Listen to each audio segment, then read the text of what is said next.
You're listening to The Bible Guys, a podcast where a couple of friends talk about the Bible in fun and practical ways. Hey everybody, welcome back to The Bible Guys. Woohoo! We are excited because today's Friday, and everybody loves Fridays. Friday. It's Friday, Well, Friday. unless somebody's listening like on Saturday or Oh, well, Tuesday. But don't most people listen to the podcast in real time? There's a lot of people that are catching up. Are there? They found out that we've got like a gajillion episodes, and so they are going back and catching up too. Okay. So they listen on other days. Well, if you like ketchup, then There you go. that's not But I for would you. say the majority of our people are waiting with bated breath for it to be released at 6 o'clock in the morning. Yes. And by the way, Yes. we are bated breath. We are not going to do what made Chris mad today. We're taking a break from that. We did it last week. I know, which is what makes Jeff mad this week. Is that we're not doing Is that we're not doing what made Chris mad this week? Yeah. Yeah, but instead, why don't you Okay. read the instructions on the segment? Yeah, so the instructions for this one are, let me pull it up here. This is how well do you know them? So in today's passage, we're talking about the birth of Isaac and Hagar and Ishmael and all these things. And so I'm going to have to also try to figure out my friendship and relationship with you. Yeah. That's it. So how much do you know about me? Chris is going to ask me 3 to 5 questions about himself, and I'm going to have to see if I can answer any of them, if I really know you. So I have put together some softballs here where Okay. I think I'm going to start off with an easy Give one. me an easy It's one. actually sort How of- many questions are we going to get? I have 5. Okay. This first one And these is are worth 250,000 points apiece. No. Actually, they're worth 1 point apiece. 1 point. Oof. Okay. Yeah, which is even worse. That's sometimes. hardcore. I know that's worse. Okay, It's harder so- to make up. So this is sort of a two-parter. The first one should be easy. What is my favorite dessert? Kind of dessert? Your favorite Just category of dessert. ice cream. Yeah, the ice cream. Yes. That's not the full Yes. question.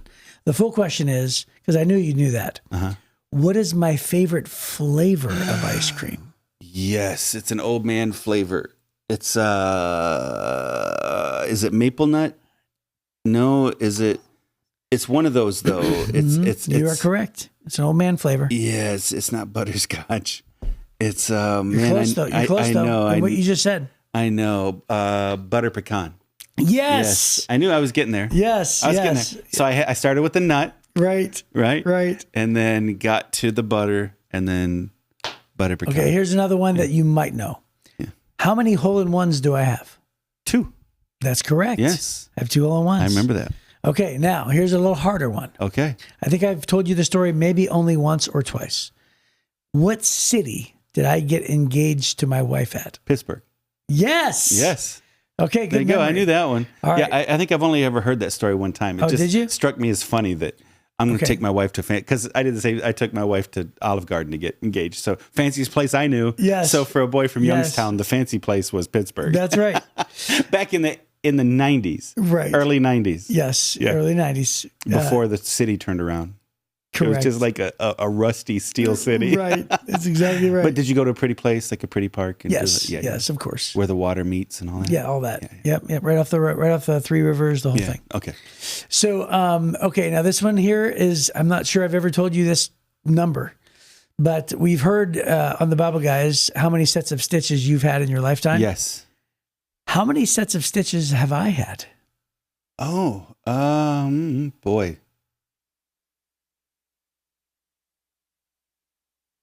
None. 2. 2. Okay.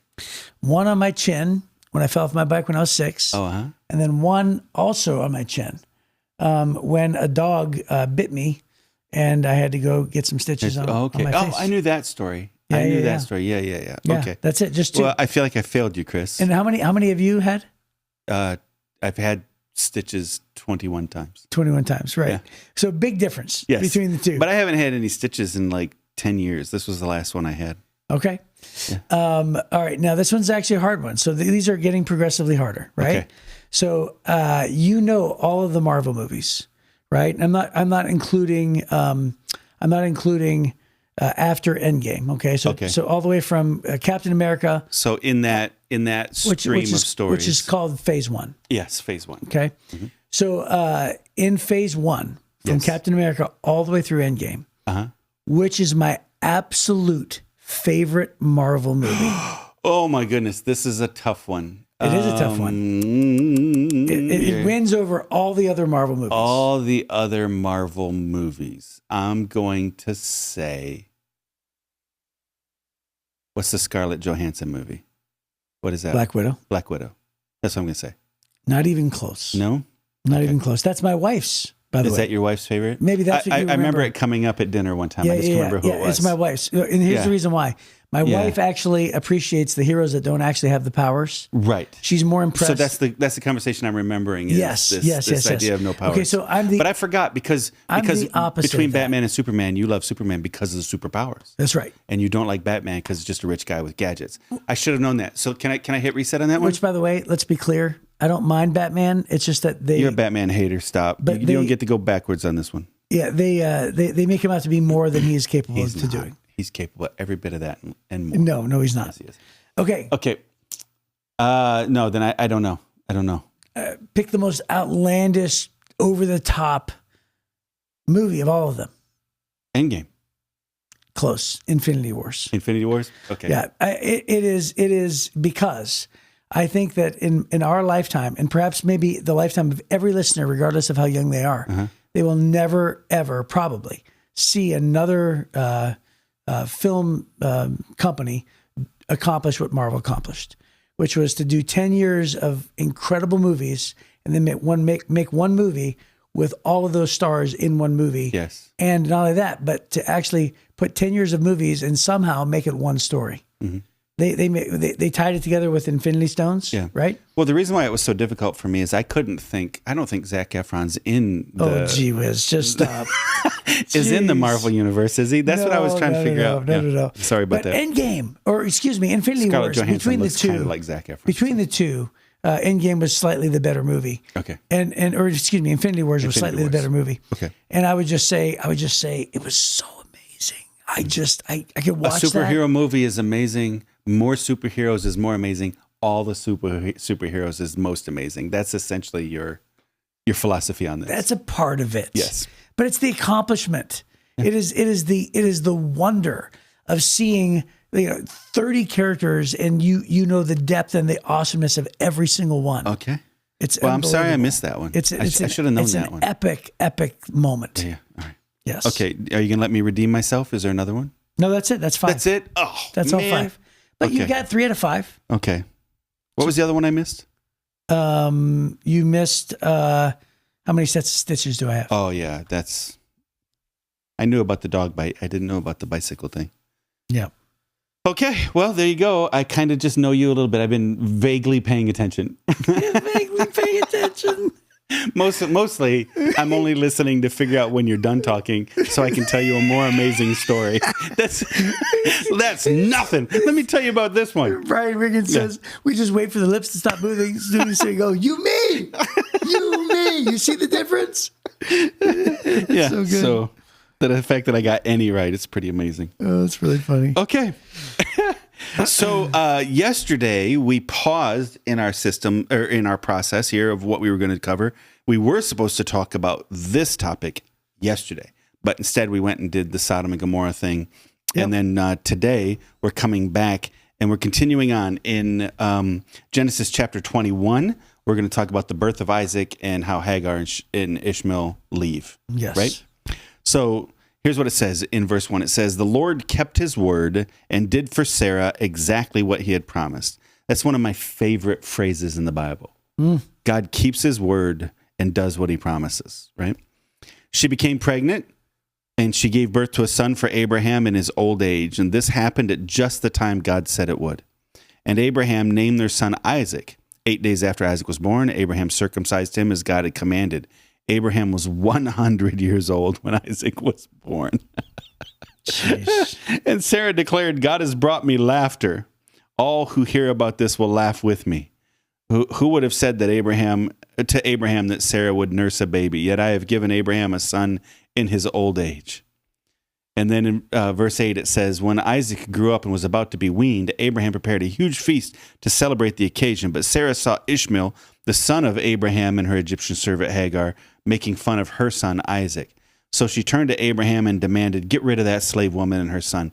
He is not going to share the inheritance with my son Isaac. I won't have it." This upset Abraham very much because Ishmael was his son. But God told Abraham, "Do not be upset over the boy and your servant. Do whatever Sarah tells you, for Isaac is the son through whom your descendants will be counted. But I will also make you a nation of descendants of Hagar's son, because he is your son too." So Abraham got up early the next morning, prepared food and a container of water, and strapped them on Hagar's shoulders. And then he sent her away with their son, and she wandered aimlessly in the wilderness of Beersheba. When the water was gone, she put the boy in the shade of a bush, and then she went and sat down by herself about 100 yards away. "I don't want to watch the boy die," she said as she burst into tears. But God heard the boy crying, and the angel of God called to Hagar from heaven, "Hagar, what's wrong? Do not be afraid. God has heard the boy crying as he lies there. Go to him and comfort him, for I will make a great nation from his descendants." Then God opened Hagar's eyes, and she saw a well full of water.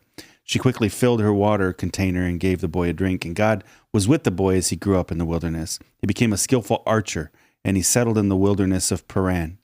His mother arranged for him to marry a woman from the land of Egypt. So, Jeez. man alive, that one sinful time caused so much pain all these years later. Ooh, and there's so much in there. The idea of, I can't even imagine. I can't even fathom it.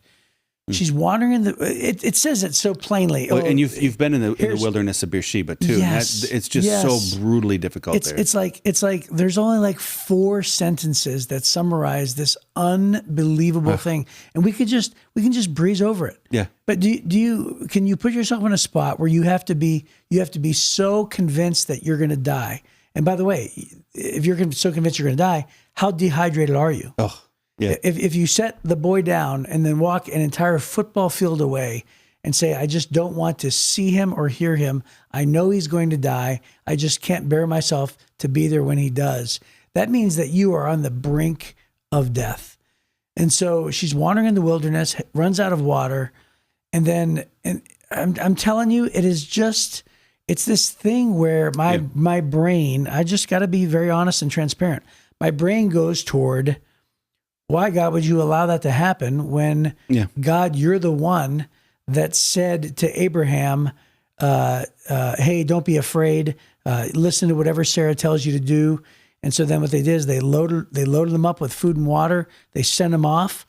And so, Hagar is thinking to herself, like, okay, God said this is okay. God also said that I'm going to be, the mother of a great nation and great descendants through my son.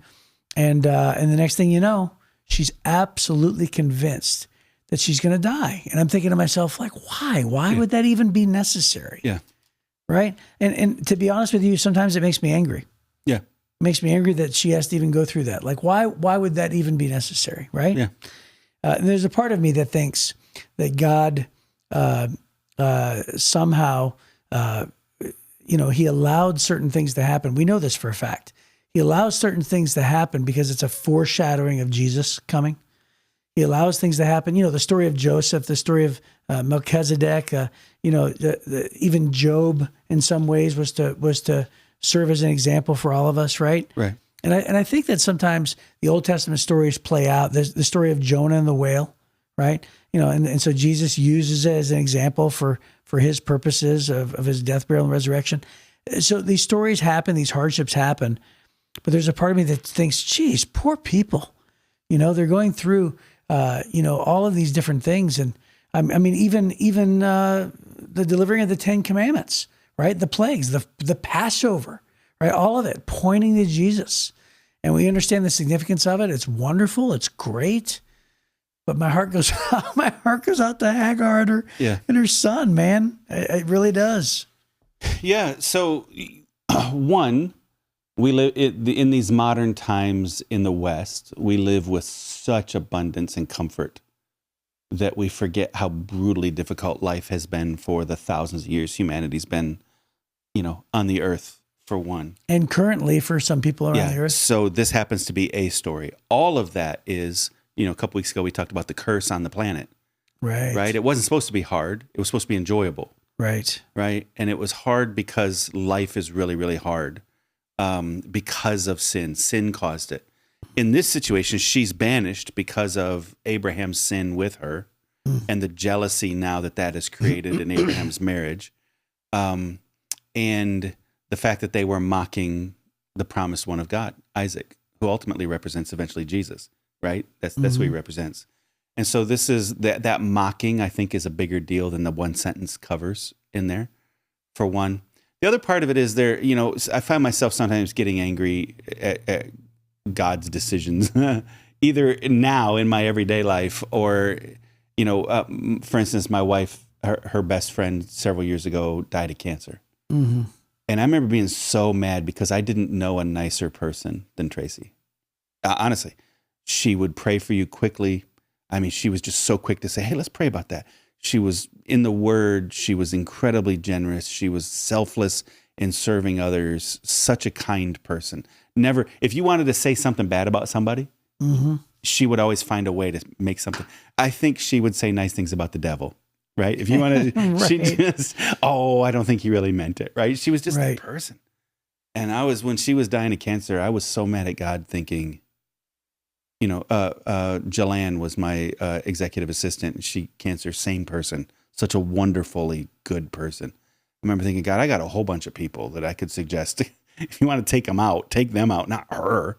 She's great, right? And I can remember it was during that time when Tracy was fighting cancer. I was mad at God that I literally, you mentioned this the other day, that you kind of had this moment when God said, I'm not done with you. Yeah. I really had this strong impression that God literally, and this phrase won't go away from me, is your morality superior to mine? Right? Is my sense of goodness superior to, because that's what I was questioning.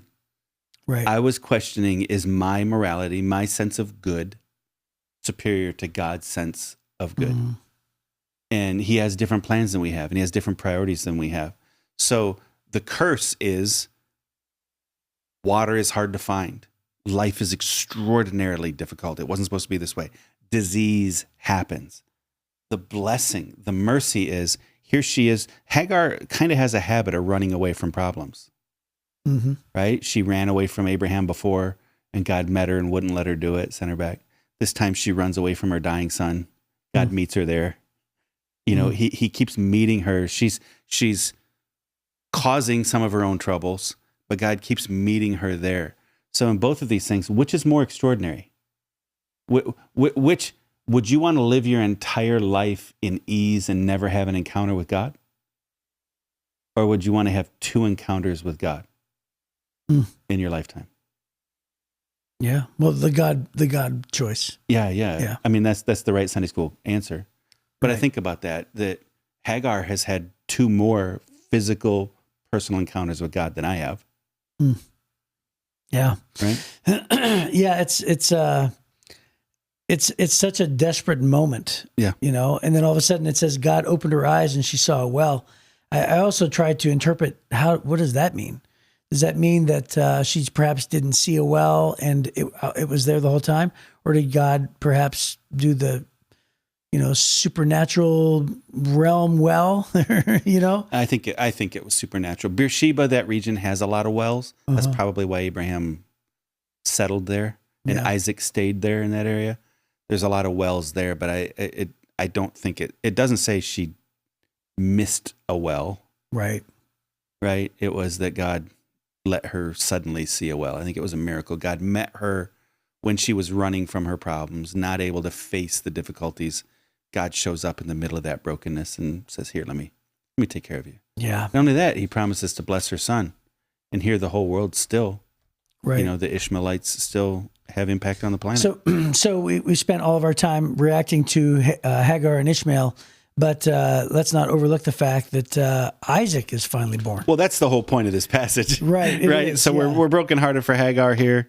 But the whole point of the passage is God followed through on his promises. Yeah. And you said at the beginning, one of your favorite phrases of the Bible, the Lord kept his word and did it for Sarah exactly what he had promised. Right.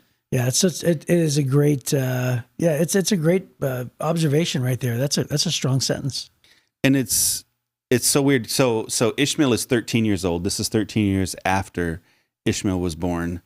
And so you have this young teenage boy, and then now you have this brand new baby, and Abraham's 100 years old. Sarah's 90 years old. And so Sarah just thinks it's funny. So she laughs in derision, a couple of times when the Bible says, hey, when the angel said, hey, you're going to have a baby. She's like, pfft. Right. And the angel say, hey, why is it Sarah? Oh, I didn't laugh. right. But she was laughing. She thought it was silly. It was an absurdity that was almost incomprehensible. And 1 year later, now she's laughing, going, I just can't believe God did this. Right. The joy going from being dismissive and derisive to just pure joy. And not only that, but like any woman who would hear that she had a baby at 90 would laugh. Yeah. But they'd be like, that is crazy. Yep. But laugh with a joyful kind of way, right? Like that's so sweet and I can't believe it, but wow, who would have ever known? Yeah. And we always think that too. Whenever circumstances play out, we can't see the future, but we get there and we say, who would have ever thought? And we have those kind of comments, And you know what? All of life is that way. But the answer to that question is God would have. God would have thought. Right. God would have predicted it because God knows. And so there's all these moments in our lives where we look back and we see God's faithfulness. And wouldn't it be great to just know what God knows? And if you know what God knows, that everything's going to work out and God's going to be faithful, you know what that's really called? Trusting his promises. That's right. That's what that is. Yep. So if we have the ability to look into the future and know what God knows and everything's going to work out, it is literally the same as if just assuming that God is going to work it out and that we're going to trust his promises. Yep. And that's really good. So my mom and my dad had two more sons. So Mark and I are 5 years apart. And then when I was 19 and again when I was 20, my two youngest brothers were born. I was in college. Wow. Right. And so at my church, my pastor called my dad Abraham all the time. He was like 52 or something when the boys were born. Wow. And he called him Abraham all the time. And they tease him. But that's half of Abraham's age. Mm-hmm. Right? It's so bizarre. And that's why God waited to that moment, is there's just no human way that this could have been manufactured. Right? It was only God's way. And by the way, your dad's age when he had those kids is our age now. Yeah, right. And by the way, the thought of Liz having a child and myself having a child together makes me want to take a nap right now. Yeah. My dad was very very young and virile when he was our age. Yeah. So my mom is substantially younger than my dad. My mom's like 15 years younger than my dad. So that was that at least makes sense for her, right? Yeah, right. So. Well, hey, it looks like that is our time. So God keeps his promises. That's right. And even when you're trying to run away from your promise or from your problems, God will meet you there. Yes. So we will see you next time on The Bible Guys.